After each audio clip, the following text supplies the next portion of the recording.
Hello and welcome back to season 3. Yes, that's right. We are in season 3 of the Play It Forward podcast. Woo woo. Presented by PeacePlayers, the podcast where we lift up voices and stories of people working in their communities and networks to promote peace and equity. I am your girl, Chinny and Emmett, your host here, excited about this amazing interview that we are about to do. And I know. You are going to, after this interview, you're gonna fly. You're gonna know how to fly. That's what it is. In today's episode, let me get right to it. In today's episode, we have a phenomenal guest who will share his story on how basketball took him down the road of addiction and substance abuse to substance prevention to now a well-known health and wellness advocate. And this was all through sport. But before I do that, and before we get into this amazing story, I've got to introduce that handsome man right there, and that is Emmett Shepard. Emmett, Welcome, Emmett. Guys, calm down. I'm just a person like you. I put my pants on one leg at a time. Chinny, I've had crippling separation anxiety. I'm so glad to be back for season 3. Yes, I've missed you. You look great. Well. What have you done with your hair? Sorry, we don't have enough time for that, but you look great. Thank you. Hello, everybody. Welcome back. I'm Emmett Shepard, the coordinator and co-host to the beautiful and incredibly intelligent Chinny and Emmett. And thank you.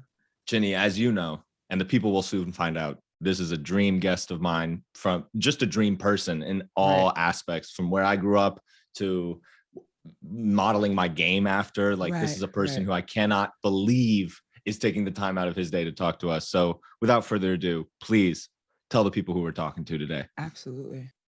Thanks, Emmett. Our guest today is an extraordinary basketball player. He was a celebrated star in his native Fall River before graduating high school. He went on to play at Boston College and Fresno State 2 seasons in the NBA, including one with his hometown team, the Boston Celtics, and 7 seasons overseas before losing it all to the disease of addiction. With the unwavering support of his family and friends, Chris has been sober since August 1st, 2008. That's amazing. And he now shares his story with the goal of making a positive difference in the lives of others. Chris, you should be very proud of yourself. His recovery journey has been documented in the best-selling memoir, Basketball Junkie, the Emmy-nominated ESPN Films documentary, Unguarded, and in countless local and national and international stories by the New York Times, the Boston Globe, and Sports Illustrated, amongst others. Through Herren's talks, Chris has spoken to over 1 million students and community members, sparking honest discussions about substance abuse disorders and wellness. In 2011, Chris grew his vision of support for others when he founded the nonprofit Herren Project. Through the organization, Chris and his team empower schools and communities to make healthy choices while also guiding families through recovery. In 2018, Chris also founded Herren Wellness, a residential health and wellness program that helps guests lead healthy, substance-free lives. Please help me welcome Chris Herren. That's amazing. Oh, thank you so much. It's good to be here. Amazing. It's awesome to have you. What an intro, Chinny, honestly. I know. I like, you're not even like a real person in my mind, Chris. I am like literally so starstruck. I'm probably gonna try. I'm gonna try to ask you questions, but if you just catch me just looking at you and not saying anything, don't be alarmed. No, we're good. We're good. So Chris, I don't know if you've heard any of our earlier podcast episodes, but there's sort of this thing that I like to do, and I was just born with this gift. It's not something he absolutely that, was. People at Chinny, they call him the king. They read it in the papers. People say I'm the king of the icebreaker. I don't know if you knew that, but basically what the icebreaker is sort of, we start every episode with something to break the ice, no pun intended. And it's just a way for us to sort of get a little bit more personal with our guests and before diving into a pretty healthy and intellectual conversation.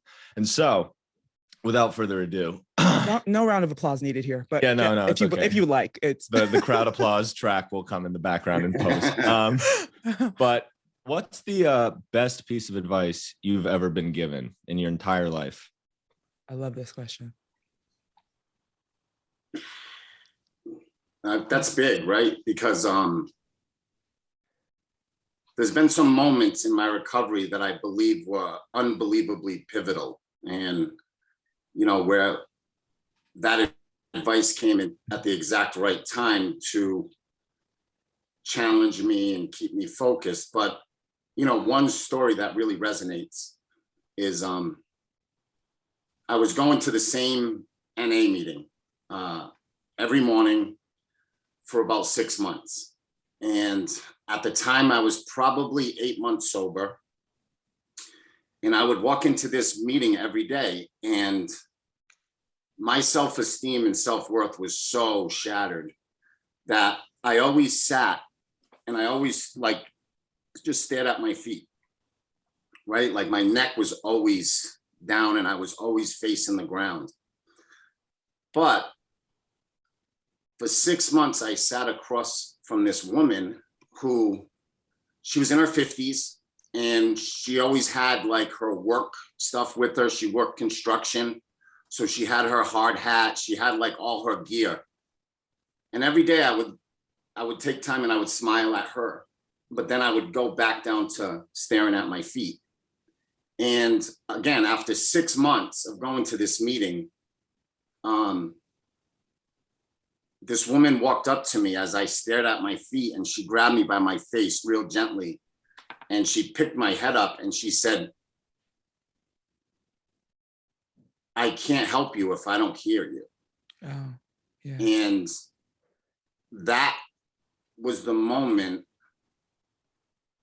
that I started raising my hand and started sharing my story. Right. You know, if it wasn't for her, I don't think I would have stayed on that recovery track. So Right. Wow. as simple as it sounds, Wow. right?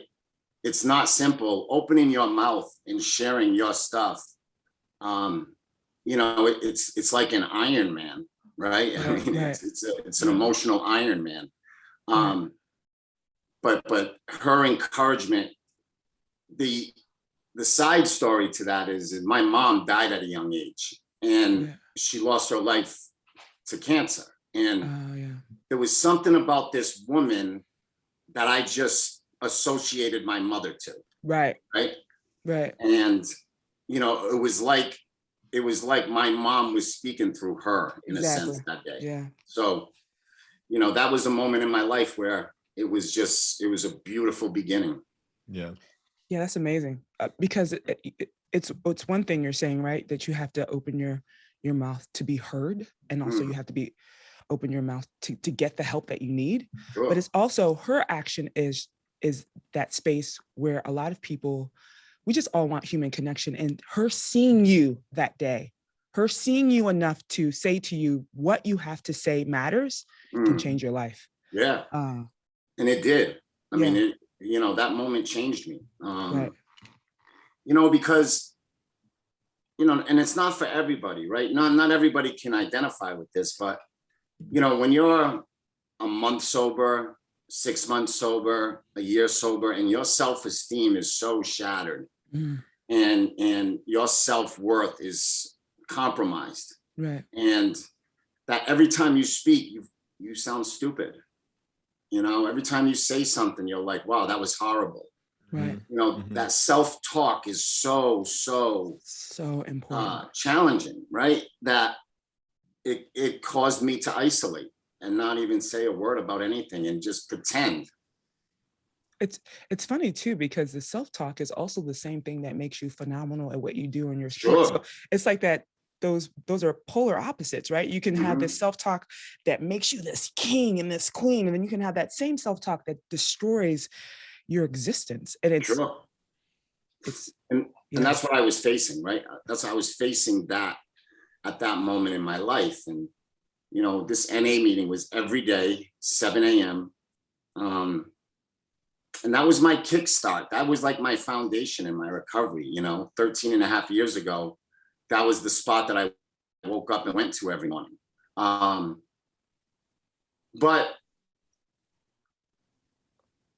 another piece of advice that is connected to this, you know, and again, I apologize for people who aren't in recovery or go to meetings, but, you know, I was probably a year sober, and I was in my meeting and, I'm feeling good, like I'm starting to wear new clothes. I have like a new phone, and, I have minutes on it, and I don't have to worry about it. Yeah.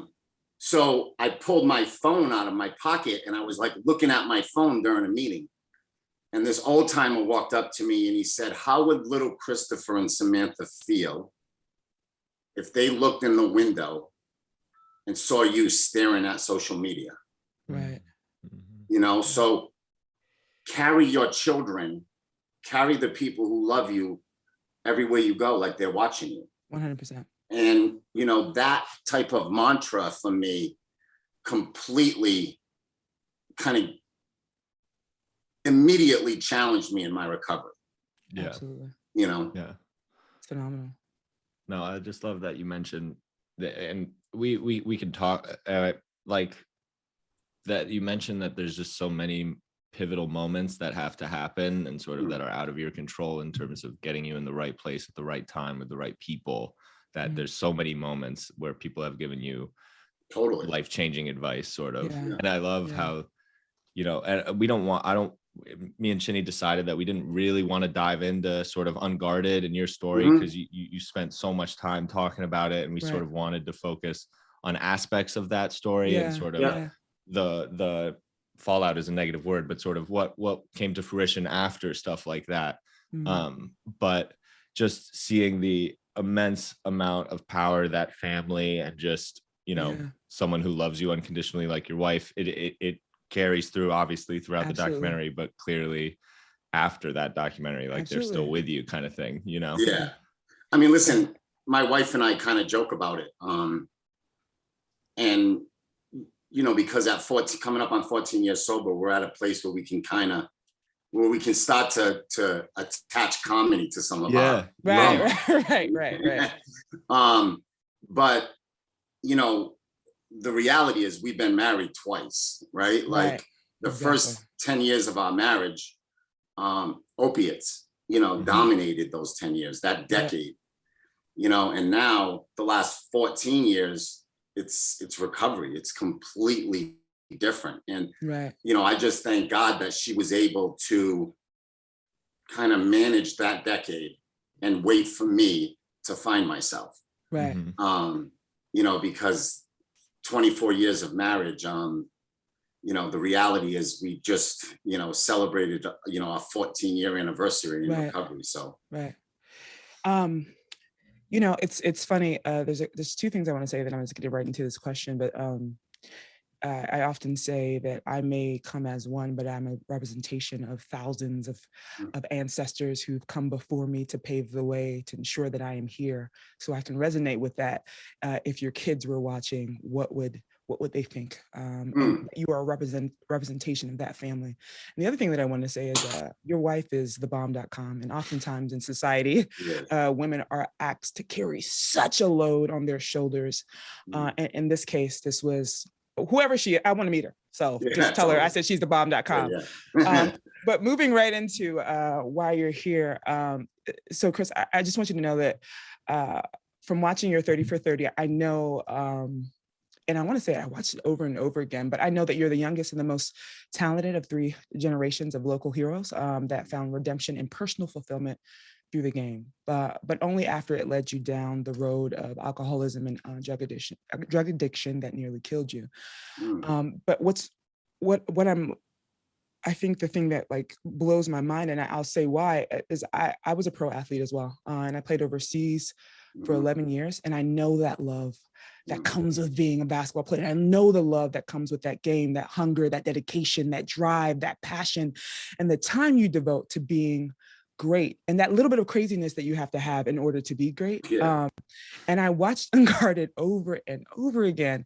And the part of the story that resonates with and there's parts of the story that resonate with my life, and yet that there's that scene that gets me every single time. And that's that scene that I always go back to, and the one scene that I need more clarification behind, and that's when you're washing the dishes. It's like you're here, you're washing the dishes, and then you say in the story, okay, that changed my life. And I need to know, what was that inside outside transformation that happened in those 30 days of washing dishes? What was that moment, that epiphany that happened that said, you know what, I Yeah. deserve better. My family deserves better. My life needs to be, what happened? Share, So, please. so coming home, right? I wanted to be present for my youngest, Drew, for his birth, right? I was under the influence for my first two, Right. right? So I wasn't present, and I Right. never really witnessed that miracle where I could really like cherish it and be proud of that day, right? I look back on their days, as unbelievable as they were, addiction is attached to it, Right. you know? So I really went home with the intentions that, you know, I'm gonna stay sober for a couple of days and then I'll come back up to this treatment center and I'll finish it out. And Right. I didn't, you know, I relapsed, and my wife kind of gave me an ultimatum that day. And I drove back to that center, and that center is different than most. It's a behavioral modification, right? It's Right. you know, they have a different set of rules. It's a different mission, different curriculum. You know, it's almost something like, you know, they will humiliate you and put you down, but then rebuild you. Right. But in order for me to stay, I had to wake up every day at 4:30 in the morning, and I had to get into the kitchen, wash dishes, and prepare for the day. Right.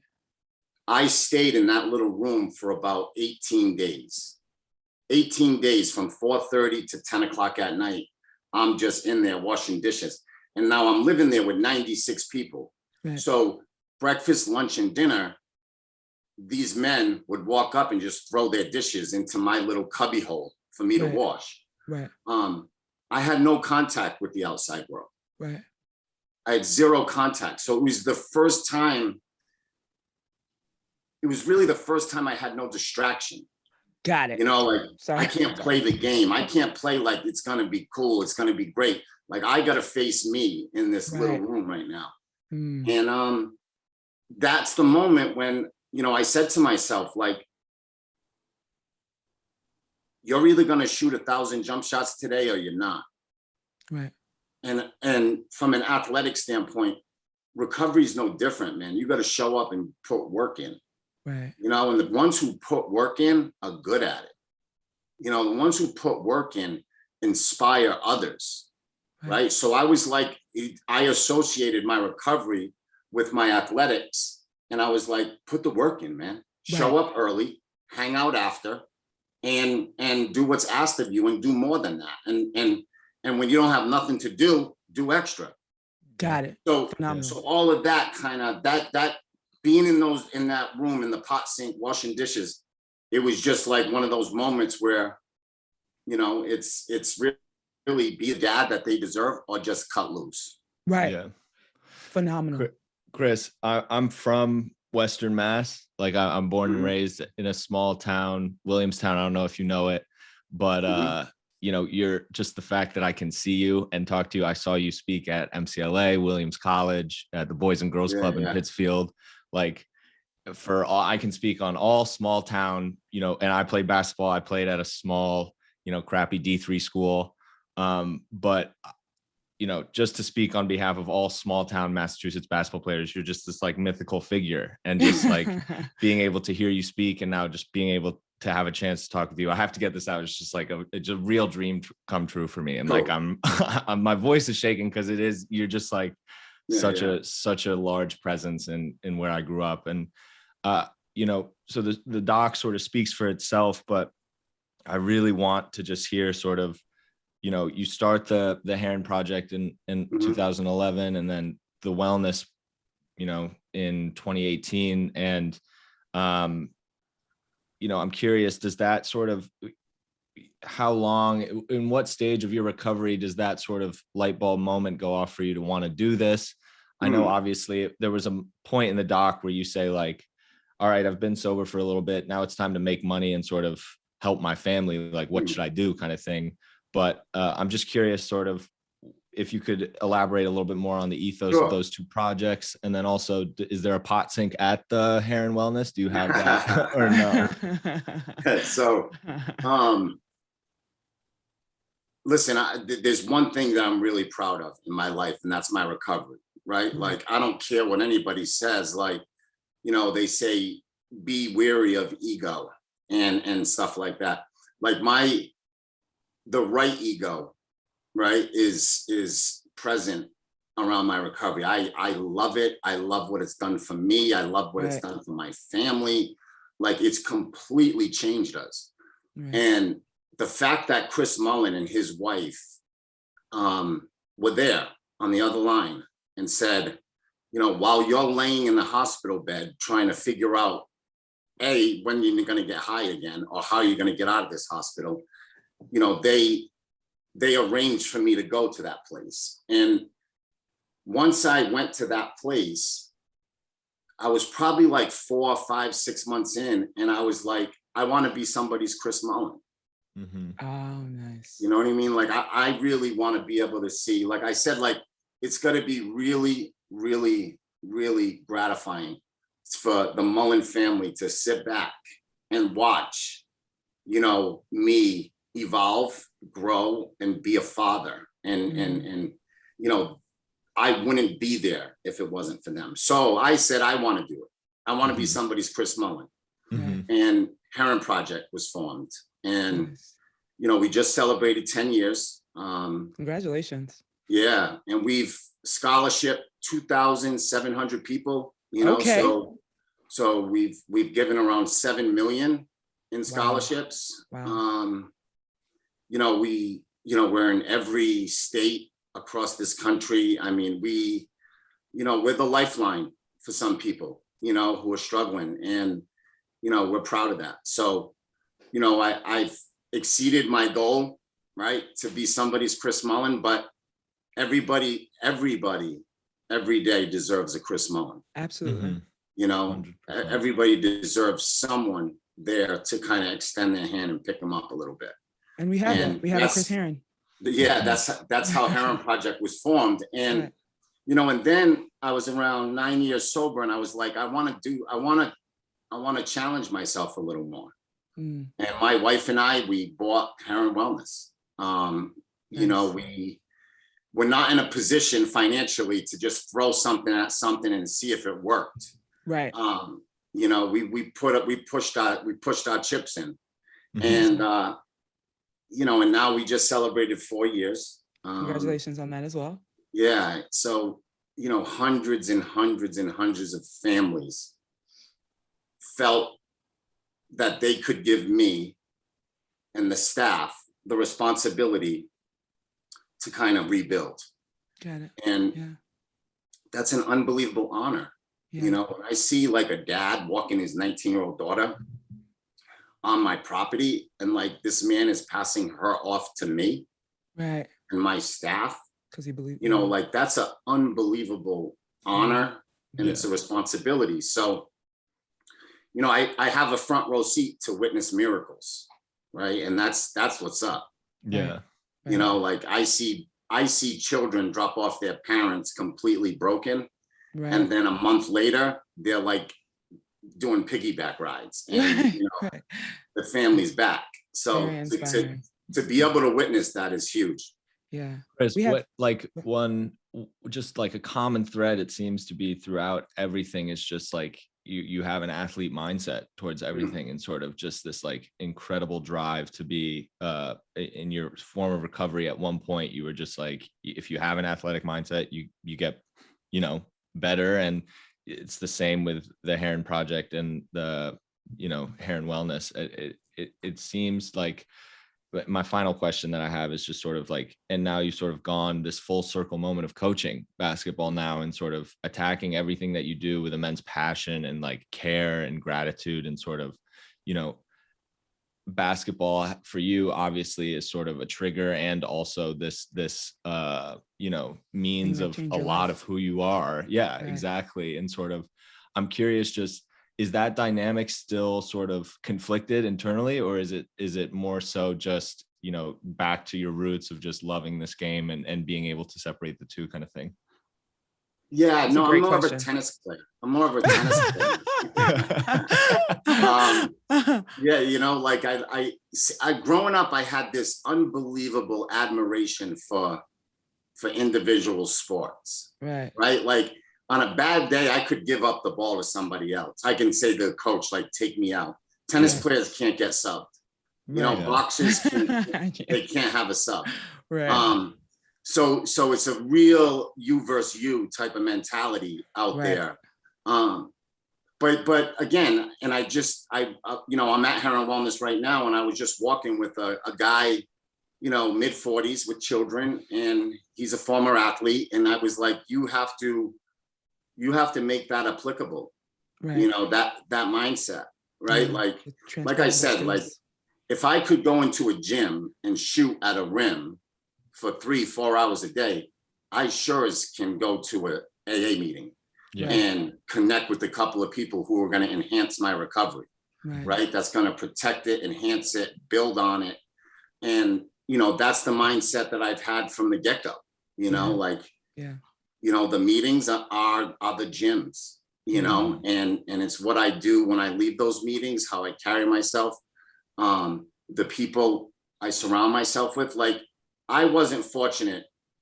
I wanted to play with the best people in the world, but I didn't want to hang out with the best people in the world. Right. And that says something. It's a big deal. Like, like if you're going to invite me to your gym, make sure everybody's ready. You know, and I want real talent there. But my social life wasn't like that. You know, and they weren't parallel. And you know, they need to be. They need to be parallel. And I use that in the situation as, you know, I go to great meetings and I hang out with great people. And the one common thread is we're all in recovery. And those people hold you accountable. And this is the last question we had for the day. And we talked a bit about it, that inside-outside transformation, you called it behavioral conditioning. And what we call it is inside-outside transformation at PeacePlayers is one of our core values. And it's just going in and seeing the lens that we use to see how we added to the conflict, or how we added to this trouble, or how we added to this problem, and then changing the lens to make sure that we are seeing people as people. And so it sounds like the recovery, because you're always in recovery, right? You're always shifting and in recovery. And the question I have is more tangible for our youth who are out there listening, and knowing what you know now. And that question is, knowing what you know now, what would you tell your younger self? Having that lens of transformation, transformation, what would you tell your younger self? You know, I wrote Basketball Junkie, right? And I got a phone call from the morning show with Gail King and Charlie Rose. And they said, we're going to have you do this thing called Note to Self. And you have to write a note to your younger self. And it's going to be 500 words. Once you complete the note, we're going to come in and we're going to film you read it. And then it will be on the morning show. And they, you know, they gave me some examples. Oprah did it, you know, like some real ones before me. And I was like, okay, you know, I can bang that out. I wrote a book, you know, like I can handle 500 words. And those 500 words were different, man. They were different because I was talking to that boy who was like in a bunk bed. You know what I mean? And talking to that boy in a bunk bed can be painful. Because it really it brings you back to how you felt emotionally and when you were laying in that bunk bed, and where you were at in your life. So, you know, like I say to kids when I speak, you know, I love kids who have the courage to cry. I just hope you talk about your tears. And, you know, back then I wasn't talking. I wasn't crying. I needed to, but I didn't. And, you know, those tears never stop, whether they're coming down your face or not, they're crying. And you know, I would encourage my younger self to be more emotionally fit, you know, like, and I say that all the time, like, I just don't know how I didn't have a coach who grabbed me, you know, at 15, 16 and said like, yo, you are performing at an unbelievably high level in front of 4,000 people at 15 years old in basketball games. Right. But when those lights go out and you jump in the car with your homeboys, you can't even function with 5 kids you've known since you were in kindergarten. Right. Like you don't see that, like that doesn't scare you, Right. you know? So, you know, that's why when it comes to the way I present today, a lot of it has to do with the first day and not the worst day. Right. You know, because when you think about drugs, right? Like you think about, oh, that uncle, that aunt, you know, my father's friend, when they were younger, he died. My aunt and uncle, look at their life. It's a disaster. You see the end, but you need to see the beginning. Yeah. You know, you need to see how this starts. And most of the time it's connected to some type of trauma. Right. Yeah. You know, it's some type of pain.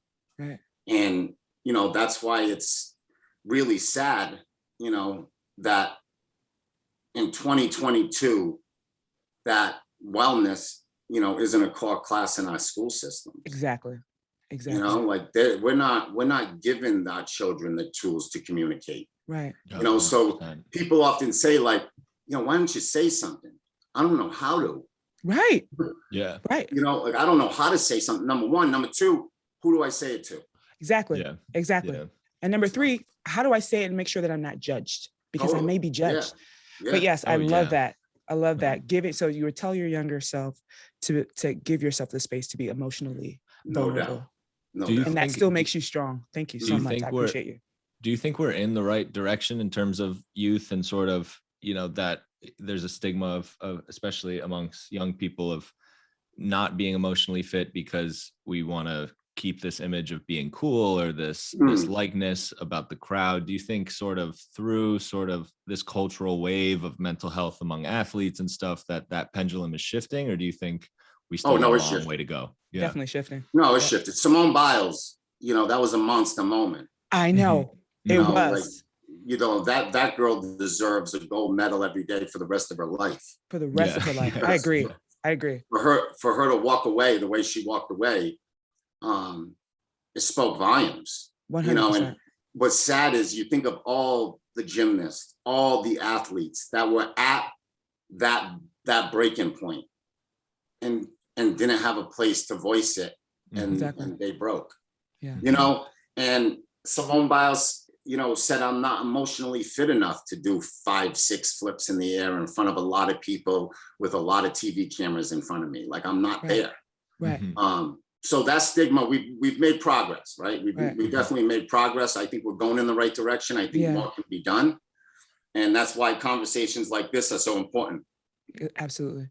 Chris, I know we don't have any more time. You are amazing and phenomenal. Thank you so much for sharing your knowledge and wisdom with us. And I'm sure there are a lot of little listeners out there that are just like thankful to hear a story like this. And if you haven't, please go and watch Unguarded. It will change and your read life. the book and read the book. And read the book. Yeah. So thank you so much. If you ever want to play 2v1 against me and Chinny in tennis, we could somehow get we can get that arranged or something like that. I don't know. 2v1.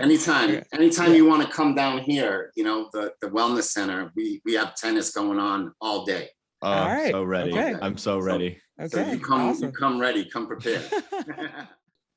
Good job. That was good. How did it feel? Great. Too short. Yeah. Too short. But this was the first, not first, but these are the conversations that kind of these questions just roll off your tongue. Like you don't need much with him. He is, this was awesome. I thought it went really well. And I appreciate you at the end there, Chinny, bringing the core values back into it. And trying to end it on a lighter note. I'm just conscious that was very heavy on a substance abuse, and not that there's anything wrong with us talking about that, but right. Obviously, it's a little a different direction than we normally go. So, bringing back the core values and even looping in that conversation, Emmett, where he got to talk about Simone Biles, I think was really good. And that was off the cuff. Just kidding. Yeah, that was off the cuff. Chinny, shouts out. Thank you so much I didn't get your voice note, the second one. and I couldn't hear it in time for this episode, but Yeah. I really appreciate you Absolutely. letting me ask that question. Yeah, It yeah, really yeah. meant a lot. It was just like any other guest, unless it was Dwayne Wade or LeBron or Candace Parker no. or no. Just like he is someone who's just like, Obama. you know, every kid in Massachusetts knows who he is. And it was just like a very surreal moment to just see him sit down. He's exactly who you Great job on this, Emmett. Good job. Yikes, Thank you so much for getting him. Yeah. I thought it was great. And that's it for today's episode. Thank you all for listening and joining us on this amazing journey. If you like what you heard, we encourage you to like and subscribe. We got many more brilliant conversations and stories to share in the coming weeks. I really can't wait to get to this end part, but I'll say what I always say, and that is share with a friend, leave a review like the one I'm going to leave, and that is todaywasthebomb.com, Chinny. And I just want to get to Emmett's reaction to this because it was Emmett. There's like, go ahead, please. A dream. It was really a dream come true for me, and like not just because I get to be here with you, Chinny, like that's always a dream, but just he is someone who I've looked up to since I was in middle school, you know, and just it's crazy to start my week off with fulfilling a dream. That seems like I seem like it seems unfair for me to have to start a week like that. Then it's just like all downhill from here. No, I'm just kidding. But Chinny, you can learn more about PeacePlayers by visiting our website and following us on social media, mostly at PeacePlayers International on Instagram, Facebook, Twitter, LinkedIn, and YouTube, and follow Play It Forward on Instagram at Play It Forward Podcast. That's also on LimeWire, SoundCloud, Tumblr. No, those last three don't go checking it on the last three. Those nobody uses those anymore. A few people use SoundCloud, but Chinny, they might. Also other plugs. Please check out the Herren Wellness, the Herren Project, Herren Talks. If you haven't seen the documentary, The 30 for 30, go watch it. It's Unguarded. And he wrote an amazing book called Basketball Junkie, where we really sort of explore his true story and the ins and outs of it. And by God, if your mouth was open for this episode, your mouth would be on the floor after reading that. After reading it and seeing the 30 for 30, Jenny, I know it's the start of the day for all of us, but I think I'm just calling it in and just going to lay down for the rest of the day. And your skin is like illuminating.